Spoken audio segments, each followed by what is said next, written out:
네, 안녕하세요. 반갑습니다. 힐링 철학원을 운영하고 있는 김동현 원장입니다.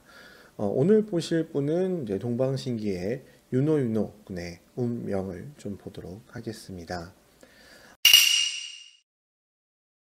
일단은 이제 이 분의 명부터 볼 텐데요. 자, 이분은 신금이라는 성향을 가지고 있습니다.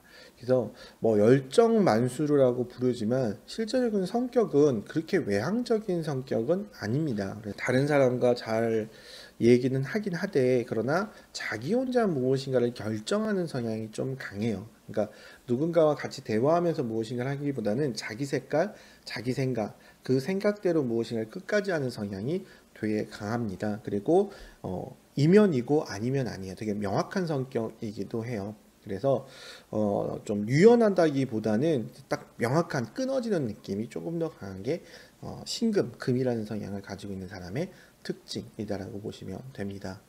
자, 그 다음에 가치관은 정관이라는 걸 깔고 앉아 있습니다. 그래서 정확한 것, 또 그 명확하게 떨어지는 것, 그 다음에 책임감이 강하고, 그 다음에 정해진 대로 해야 하는 성향을 좀 가지고 있어요.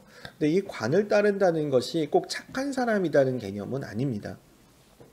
내가 이래야만 한다면 그걸 반드시 지켜야만 하는 사람이다라고 보는 거고요. 그 다음에 일종의 좀 강박증 같은 느낌도 있어요. 내가 반드시 이래야 되기 때문에 이걸 꼭 지켜야만 해 라는 강박도 어느 정도 가지고 있는 사람이다라고 보시면 됩니다. 그래서 책임감이 강하고 좀 명확한 것들, 그 다음에 안정적인 것을 좋아하는 사람이다. 이렇게 보시면 돼요. 자, 그럼 재능으로 보자면 이 사주는 역마, 역마, 역마, 역마만 세 개 있습니다. 가만히 있지를 못해요. 계속 움직여야 되는 사람이거든요. 이제 이 부분 때문에 이제 열정만수르라는 그런 별명이 좀 붙지 않았나라는 생각이 들어요. 그러니까 이 사람은 스트레스를 받아도 쉬는 것이 아니라 움직여야지 그 스트레스가 풀리는 사람이거든요. 왜? 역마만 세 개 있으니까 되게 도전적이고 활동적이면서 가만히 있지 못하는, 그러면서도 신금이기 때문에 막 대중보다는 자기 혼자 연습하고 준비하고 이런 것으로 인해서 이제 스트레스를 푸는 사람입니다. 그래서 이 사람은 이런 좀 안 좋은 상황에 있을수록 계속 뭔가를 하는 성향을 가지고 있다라고 보는 거죠. 그래서 역마가 세 개나 있기 때문에 가만히 있지 못하는 열정적인 사람이다라고 보는 게 맞을 것 같아요. 그러니까 화의 성향이 강해서가 아니라 바로 역마의 성향이 강해서 어, 좀 활동적이다 이렇게 보는 게 맞을 것 같고요. 또 역마의 성향이 강하면 몸을 쓰는 걸 되게 잘합니다. 그래서 춤이라든가 운동이라든가 이런 것을 잘하는 사람이다 이렇게 볼 수도 있겠죠. 자, 그 다음에 이상형 같은 경우는 정관이에요. 내가 따를 수 있는 사람, 내가 믿을 수 있는 사람, 이런 사람을 이상형으로 꼽는데요. 자, 그러면서 정제가 좀 두 개가 있죠. 자, 제가 두 개 있다고 해서 꼭 결혼을 두 번 한다 이렇게 얘기할 수는 없지만, 그러나 제라는 거는 내가 좋아하는 사람을 좋아한다 라는 느낌이에요. 그러니까 누가 나에게 어떤 영향을 끼쳐서 그 사람이 나를 좋아해줘서 좋아하는 게 아니라 내가 좋아서, 그리고 내가 그 사람을 믿을 수 있어서. 그러니까 선택이 누구야? 나예요. 저 사람이 나에게 어떤 영향을 끼치느냐 때문에 내가 이 사람이 좋다 나쁘다가 바뀌는 게 아니라 내가 좋아서. 그런데 이 사람이 내가 믿을 만하고 좀 이렇게 존경할 만한 부분이 있어서 그 사람을 좋아하는 사람인데, 이건 내 판단. 그래서 내가 좋은 사람을 좋아하는 성향을 가지고 있다라는 거고요. 그러면서도 정제니까 좀 지구지순한 면도 가지고 있는 사람을 이상형으로 꼽는다 이렇게 보시면 될 것 같습니다. 자, 그럼 여기서부터 이제 운을 봐야 될 텐데요. 자, 이 사람의 운을 보니까 이 사람은 항상 토라는 운이 들어왔을 때 큰 변화가 있어요. 좋든 나쁘든. 일단 2003년에 데뷔를 했는데 이게 개미 년이라고 해서 토운이 들어왔습니다. 그래서 인성이 들어왔을 때 이 사람이 데뷔를 했고요. 그 다음에 2006년에 이 안티페니 그 본드가 들어있는 그 음료수를 줬을 때인데 이게 병술년이에요. 그래서 이때도 토운이 들어왔습니다. 자, 그 다음에 2009년에 동방신기가 좀 이렇게 흩어졌죠. 뭐 동방신기라는 이름을 계속 쓰고 있으니까 해체라고 볼 수는 없지만 거의 와해됐다고 볼 수가 있죠. 근데 이때도 톤이었습니다. 기축년이었거든요. 그리고 이 친구가 지금 올해 룸사롱 사건이 지금 터졌죠. 근데 올해도 신축년입니다. 그러니까 이 사주가 계속 톤에서 좋든 나쁘든 큰 변화가 있어요. 좋았던 거는 대비 정도였고 나머지는 좋진 않았거든요. 그렇다면 이 사주를 신강한 사주로 보아야 되지 않을까라는 생각이 들어요. 물론 화의 기운이 여기 두자 있고 토의 기운은 없지만 여기 지장간이라는 곳에, 그러니까 여기에 다 숨어 있거든요, 토가. 그래서 여기에 무엇이 들어오느냐에 따라서 이 사주가 충분히 신강할 수 있는 사주예요. 그렇기 때문에 이 사주를 신강하다고 보면 토의 기운은 나에게 인성, 많은 사람들이 나를 도와주고 그로 인해서 크게 성공할 수 있는 거지만 그 사람을 조심해야만 되는 운이기도 하거든요. 그래서 그 2006년 그 팬이 한 것도 그렇고 올해도 솔직히 윤호윤호를 실드 치는 건 아니지만 이 친구가 술 먹자고 해서 술 먹다가 이 지경이 된 거잖아요. 아니 이 시국에 연예인을 붙잡고 술집에 꼭 가야 될까요? 저는 그것도 좀 이해가 안 가거든요. 그러니까 물론 윤호윤호가 당연히 잘못했지만 이 친구의 영향이 있는 거거든요. 왜 그렇게 얘기하냐면 이 토라는 운이 들어왔을 때 어떤 사람 때문에 내가 실수할 수 있다요. 그러니까 어떤 사람이 계기를 주는 거거든요. 근데 그러지 말았어야 되는데 그걸 선택했으니까 그게 나의 선택 때문에 실수가 된 거는 맞지만 이 계기가 이 사람으로 인한 계기 때문에 그렇거든요. 그래서 계속 이 사주가 토운이 왔을 때 어떤 사람들의 영향을 많이 받았어요. 그래서 지금 21년에 이 토운이 이 사람에게 이렇게 좀 안 좋은 영향을 끼친 것이 아닌가라는 생각이 듭니다. 자, 그런데 이건 이제 사주를 가지고 얘기한 거고요. 여기서부터 얘기하는 건 제 사견입니다. 논란이 있을 수도 있을 것 같아요. 자, 저는 좀 의문이 가는 게, 이 친구가 이제 그 방역 지침을 어기고, 술을 먹은 건 사실이죠. 룸사롱을 갔는데 여자를 불렀던 부르지 않았던 그건 중요한 게 아닌 것 같아요. 왜냐면 지금 이 친구 나이가 있는데 룸사롱 가면은 뭐 범죄입니까? 범죄를 지은 건 아니잖아요. 갈 수 있죠.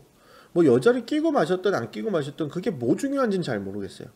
근데 연예인이니까 룸에서 술을 마시는 거를 좋아하죠. 왜? 자기가 이렇게 대중적으로 보여지는 거를 불편해하니까. 그리고 친구 고민 얘기를 들어주니까 또 그랬을 수 있죠. 그리고 연예인들이 이런 룸을 활용하면 꼭 여자를 불러야 된다 이런 개념이 없어요. 그런 룸도 워낙 많으니까. 그래서 뭐 저는 이 친구가 룸사롱을 갔다 안 갔다는 저는 의미는 없는 것 같아요. 그냥 방역 지침을 어긴 것이 죄죠. 이건 분명히 죄예요. 이게 이렇게 큰 이슈가 될 만한 것인지는 좀 의문이에요. 그러니까 내가 음주운전을 했어. 내가 마약을 했어. 내가 누굴 때렸어. 이건 심각하죠. 그러나 방역 지침을 어겼어. 나쁜 짓이죠. 실수한 거죠. 이 상황에서 진짜 눈치 드럽게 없는 거죠. 그러나 이렇게까지 큰일인가? 자, 그 다음에 중요한 건 또 웃긴 건 뭐냐면 왜 이 시간까지 그 술집에서는 얘를 안 내보냈냐고. 저는 이 술집이 더 문제거든요. 물론 단골이어서 그럴 수도 있죠. 근데 단골이면 더 신경을 써야지.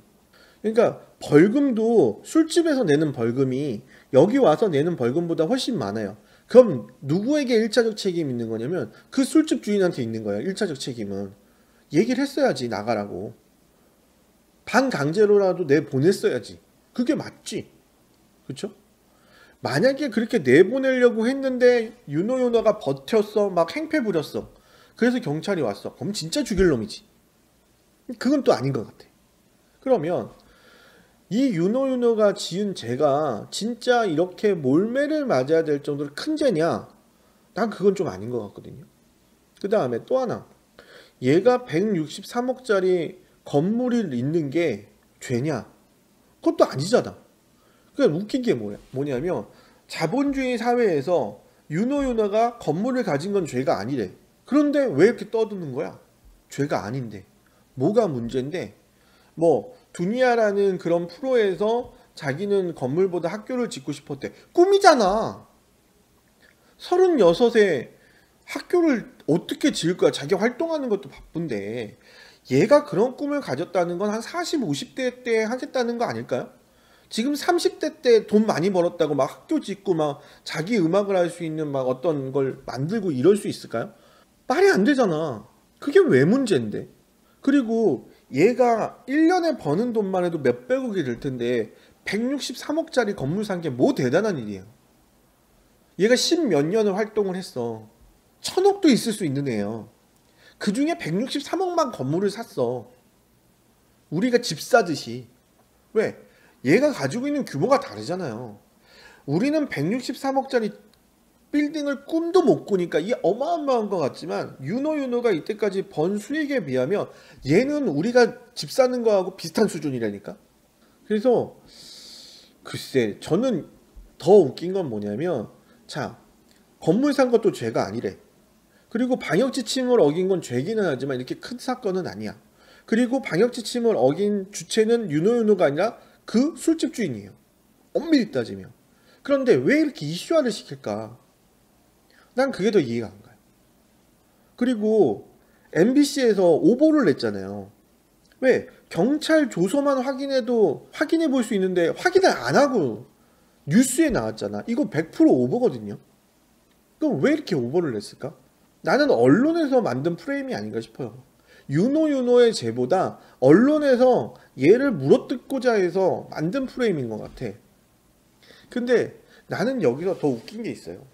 윤호가 이렇게 했는데 일부 사람들이 그러더라고. 이 방역 지침이 잘못된 거래. 그래서 문재인 정부가 이런 코로나를 막기 위해서 이런 과한 방역 지침을 만들었기 때문에 힘없고 불쌍한 윤호가 피해를 받는 거래. 이건 도대체 무슨 프레임이야? 저는 지금의 윤호의 사건은 윤호가 잘한 건 아니지만, 그러나 이 언론의 프레임이 난 제일 큰 문제라고 봐. 윤호보다 난 얘가 더 싫어. 적은 얘네야. 왜? 이걸 가지고 왜 문재인 정부가 코로나를 대비하고 있는, 이걸 잡고 있는 이걸 가지고 문제를 삼냐고. 선거 앞두고.